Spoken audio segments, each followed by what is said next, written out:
In the early hours of December 11, 1978, a meticulously planned robbery unfolded at John F. Kennedy International Airport in Queens, New York. This wasn't just another petty theft, it was a brazen assault on the Lufthansa cargo terminal, resulting in the largest cash robbery in American history at that time. The sheer scale of the operation, targeting millions in cash and jewels, would send shockwaves through the criminal underworld and law enforcement agencies alike, forever altering perceptions of airport security and the reach of organized crime. John F. Kennedy International Airport, a bustling hub for international travel and cargo, housed the Lufthansa cargo terminal. This facility was a crucial transit point for valuable shipments, including untaxed currency being repatriated from American military payrolls in West Germany. The sheer volume of wealth moving through such a seemingly secure location made it an irresistible target for those with the audacity and connections to breach its defenses. The cargo area, specifically Vault Area 260, held the promise of unimaginable riches, waiting to be exploited. Every great heist needs an inside man, and for the Lufthansa robbery, that man was Louis Werner. A cargo supervisor at Lufthansa, Werner was deeply indebted due to his gambling habits. His intimate knowledge of the terminal's operations, security protocols, and, most critically, the timing and location of valuable shipments, made him the perfect informant. Werner had inside information about large amounts of cash and jewelry passing through the terminal, identifying the precise vulnerabilities that a criminal crew could exploit for a massive score. The intelligence from Louis Werner eventually reached the ears of James "Jimmy the Gent" Burke, a notorious associate of the Lucchese crime family.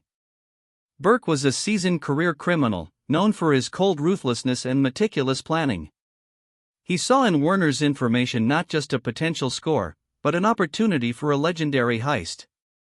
For years, Burke had been contemplating such an operation, and Werner's detailed insights provided the crucial pieces needed to transform a long-held ambition into a concrete plan, targeting the very heart of JFK's operations. With the target identified and the inside man secured, Jimmy Burke began assembling his crew. This was not a job for amateurs, it required loyalty, nerve, and a willingness to commit violence. The core group included Henry Hill, Burke's protege and a key figure in the Lucchese network, along with notorious associates like Tommy DeSimone, Joe Manri, Louis Caffra, Paolo Licastri, Robert McMahon, and Parnell Edwards. Each man had a specific role, chosen for their perceived reliability and their connections to Burke's criminal enterprise, ensuring the heist's execution would be swift and brutal. The planning for the Lufthansa heist was meticulous, spanning years as Burke gathered intelligence and refined the scheme. Louis Werner's tip was critical, but Burke's own reconnaissance filled in the details. They knew the routes, the personnel shifts, the precise location of the vault, and the limited security measures in place during the early morning hours.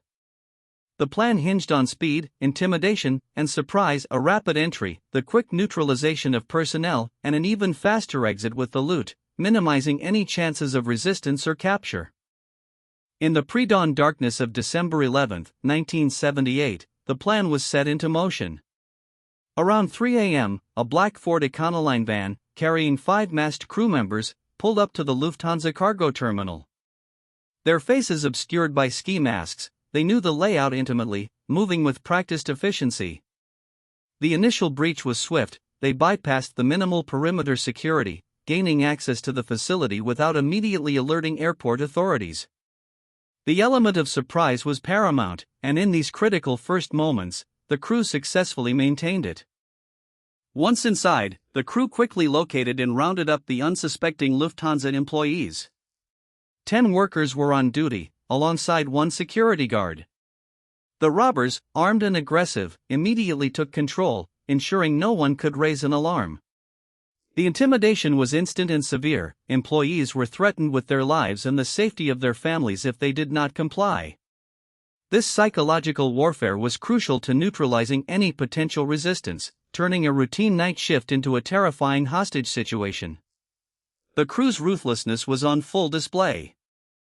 Under extreme duress, the employees were forced to reveal the combinations to the various security cages and, ultimately, the main vault, Area 260.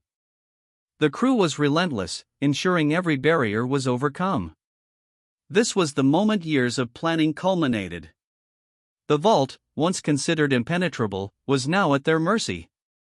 The sight of millions in cash and valuable jewels must have been intoxicating for the robbers, confirming the veracity of Werner's tip and the immense payout their dangerous endeavor promised. Between 3 a.m. and 4:40 a.m., the crew moved with frantic speed. They systematically emptied the vault, grabbing bundles of cash, mostly untaxed U.S. currency, which they stuffed into plastic bags. The jewels, also part of the lucrative haul, were carefully placed into paper boxes. The sheer volume of wealth required rapid, coordinated effort. They loaded the staggering amount of stolen goods into the waiting black Ford Econoline van, ensuring every possible piece of the treasure was secured before their departure. The clock was ticking, and every second counted. With the van loaded to capacity, the crew made their escape from JFK. They drove directly to a garage located in Canarsie, Brooklyn, a prearranged safe house. Here, the stolen cash and jewels could be sorted, counted, and eventually fenced. This was a critical phase, securing the loot away from the immediate vicinity of the crime and melting back into the urban landscape. The successful getaway from the airport marked the end of the physical robbery, but the true challenge of distributing and laundering the vast sums had only just begun. It wasn't long before the authorities discovered the audacious robbery. The FBI quickly launched a massive investigation, immediately recognizing the heist's scale and its likely ties to organized crime. The scene at the Lufthansa cargo terminal was chaotic, with traumatized employees and an empty vault. Initial leads were scarce, but the sheer amount of money stolen meant that the FBI's efforts would be relentless. They knew such a large sum couldn't simply vanish, and that the trail, however faint, would eventually lead back to its perpetrators. Days after the heist, Louis Werner, the inside man, was arrested. Despite initial denials, his gambling debts and inconsistencies in his story quickly made him a prime suspect. Faced with overwhelming evidence and the prospect of a lengthy prison sentence, Werner decided to cooperate with the FBI. His testimony was invaluable, providing investigators with the first credible links to Jimmy Burke and his crew. Werner's betrayal, driven by self-preservation, would set in motion a chain of events that would ultimately unravel much of the heist's criminal network. Upon learning of Werner's cooperation and the escalating FBI investigation, Jimmy Burke grew increasingly paranoid. His primary concern was preventing any of his crew from talking or being identified. In a chilling display of his ruthless nature, Burke began ordering hit after hit on anyone he perceived as a potential loose end or liability.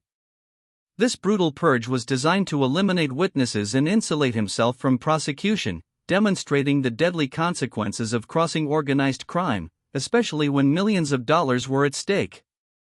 The consequences of Burke's paranoia were swift and deadly for many involved. Tommy DeSimone, one of the more volatile crew members, was murdered by the Gambino family, reportedly for an unsanctioned murder of Billy Batts, a made man. Burke was explicitly ordered not to seek revenge. Parnell Edwards, the getaway driver whose car was found burned, was also murdered.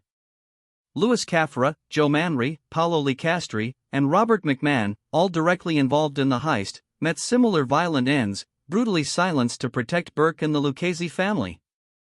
Amidst the wave of killings, Henry Hill, a key member of the heist crew and Burke's associate, found himself facing unrelated drug charges. Facing a lengthy prison sentence and fearing for his life from Burke's purge, Hill made the life-altering decision to cooperate with the FBI in 1980. His testimony was a bombshell, providing prosecutors with unprecedented insight into the inner workings of the Lucchese family and the Lufthansa heist.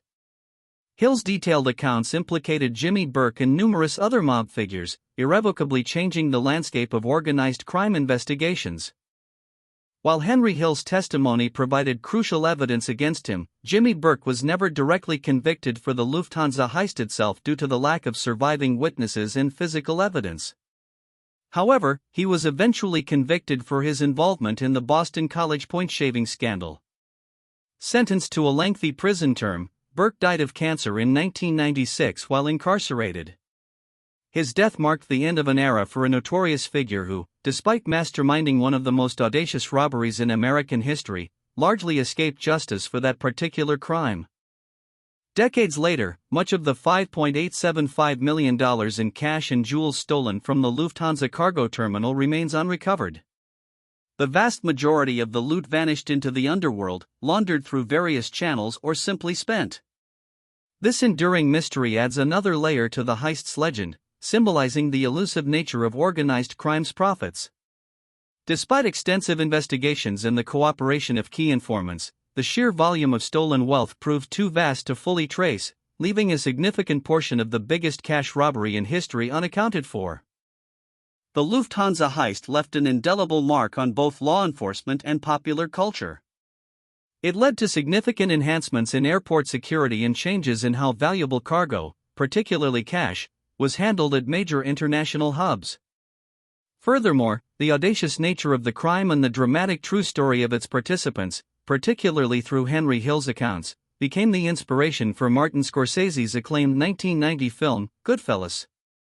The heist remains a chilling testament to the power of organized crime and a landmark event that forever changed how we view airport security and the vulnerability of wealth.